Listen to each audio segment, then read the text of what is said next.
On Tuesday, Democrats won major victories across the United States, including in California, Virginia, Pennsylvania, New Jersey, and here in New York, in what's widely being seen as a repudiation of President Trump's agenda. In the most closely watched race, Zohran Mamdani won the New York mayoral race, defeating former Governor Andrew Cuomo. The 34-year-old Democratic Socialist State Assembly member will become the first Muslim and first South Asian to serve as New York mayor. In June, he shocked the political establishment when he beat Cuomo in the Democratic primary. Cuomo went on to run in the general election as an independent, but on Tuesday, Mamdani defeated him again. A year ago, Mamdani was polling at just 1%. But he built a historic grassroots coalition to fuel what Senator Bernie Sanders has called, quote, one of the great political upsets in modern American history, unquote. On Tuesday, Zohran Mamdani became the first New York mayoral candidate to win over 1 million votes since the 1960s, more than Rudy Giuliani or Mike Bloomberg ever received. Mamdani has received 50.4% of the votes counted so far. Cuomo's at 41.6%. Republican Curtis Sliwa's at 7.1%.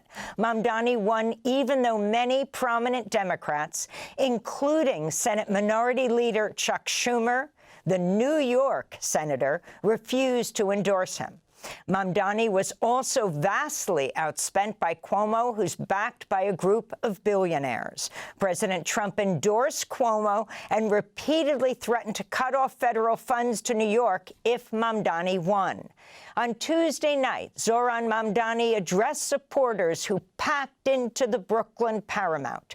He began his speech by quoting the late labor leader and socialist Eugene Debs. The sun may have set over our city this evening, but as Eugene Debs once said, I can see the dawn of a better day for humanity. For as long as we can remember, the working people of New York have been told by the wealthy and the well-connected that power does not belong in their hands. Fingers bruised from lifting boxes on the warehouse floor, palms calloused from delivery bike handlebars, knuckles scarred with kitchen burns. These are not hands that have been allowed to hold power. And yet, over the last 12 months, you have dared to reach for something greater. Tonight, against all odds, we have grasped it. The future is in our hands. My friends, we have toppled a political dynasty.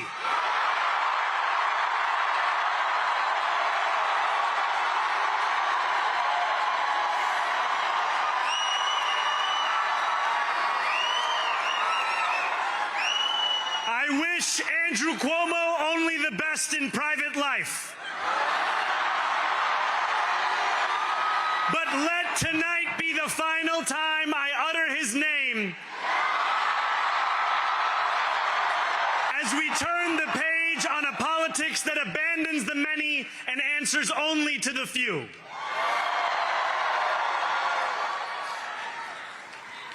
New York, tonight you have delivered a mandate for change,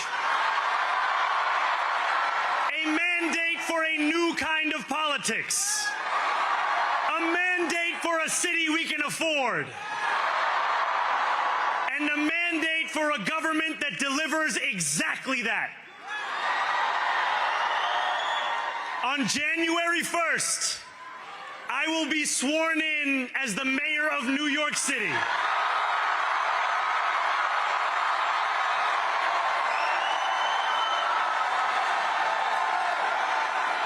And that is because of you. So before I say anything else, I must say this. Thank you. Thank you to the next generation of New Yorkers who refuse to accept that the promise of a better future was a relic of the past. You showed that when politics speaks to you without condescension, we can usher in a new era of leadership. We will fight for you because we are you. Or as we say on Steinway, ana minkum wa ilaykum.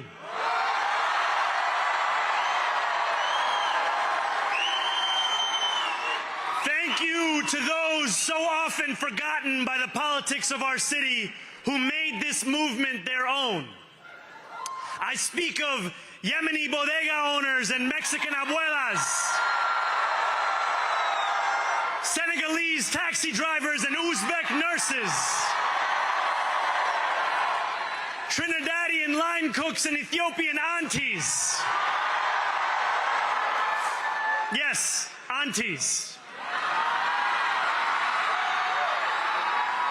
To every New Yorker in Kensington and Midwood and Hunts Point, know this. This city is your city, and this democracy is yours too.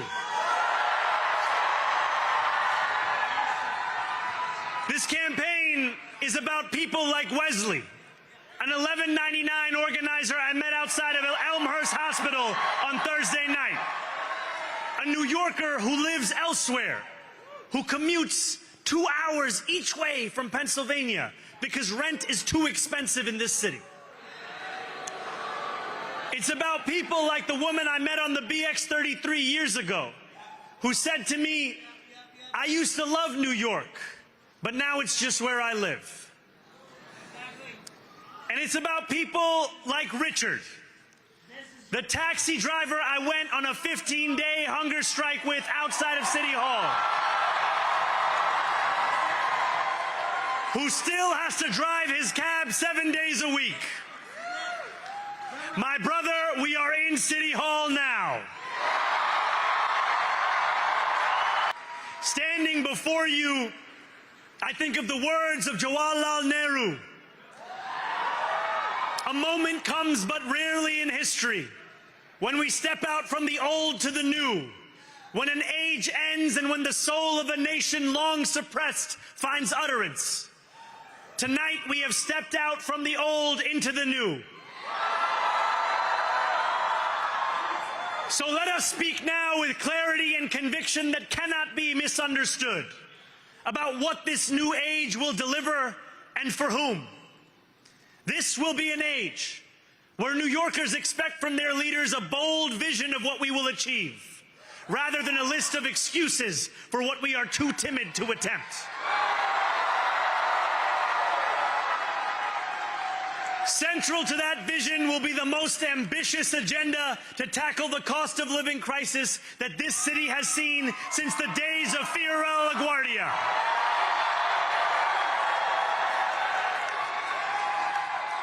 An agenda that will freeze the rents for more than 2 million rent-stabilized tenants. Together, we will usher in a generation of change. And if we embrace this brave new course, rather than fleeing from it, we can respond to oligarchy and authoritarianism with the strength it fears, not the appeasement it craves.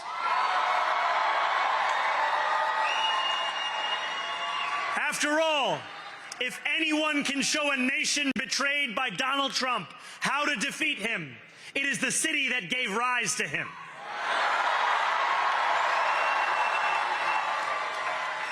And if there is any way to terrify a despot, it is by dismantling the very conditions that allowed him to accumulate power. This is not only how we stop Trump, it's how we stop the next one. So Donald Trump, since I know you're watching, I have 4 words for you. Turn the volume up.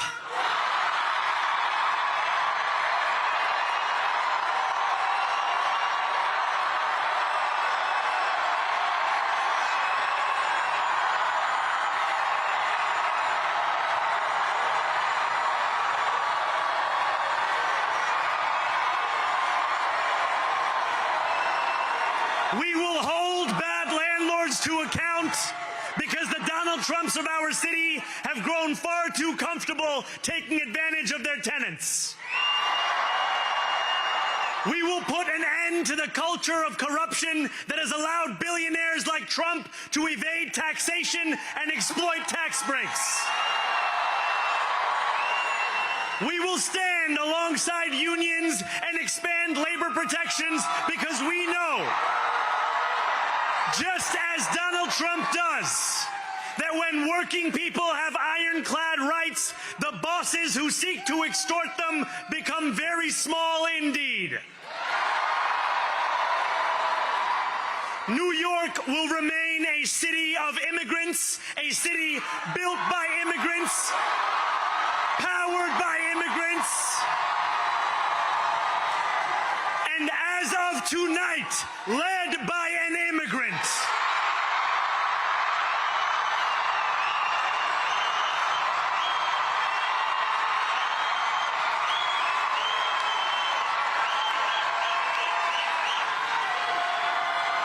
So hear me, President Trump, when I say this. To get to any of us, you will have to get through all of us.